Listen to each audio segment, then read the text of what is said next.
आज आम आम खेत आड़ के बुली आसतेनु जे धान चाष के देखनु जे टिके भल ही यहाँ सियाड़े अच्छे आम धान चाषटा धान चाषटा ठीक अच्छे बापा लहर चाष करते जेनकि आम 2 एकड़ भितर कर आम 2 लोग देखनु आ मन दुख कनु जेहेतु सब तो घास हो ना बापा के कहनु जे बापा संजय मुझे तो झार मरा मारली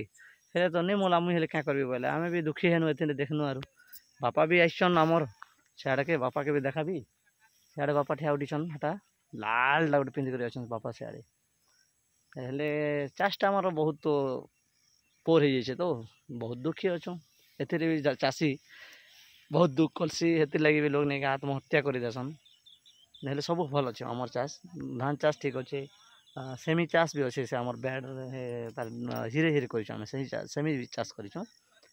अधा लेहर के बापा लाइनिंग करेछन जेनटा कि आमर हुड़ा हुड़ा एंता करेछन चाषटा ठीक अच्छे इे हेले गोटे 2 एकड़ जेनटा अच्छे प्लट यहाँ पूरा घास ही देखुच तो यहाँ मैडम भी देखुन मुई भी देखुच क्या कर मुझे देखले बहुत दुखी है चाषी भी एथेने बहुत असुविधा है ठीक है चलनु मन दुख करी यार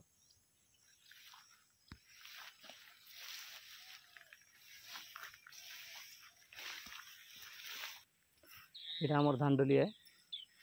जेटा कि बेहली कर 8 के बेहली कर चाष कर जेनटा अच्छे जे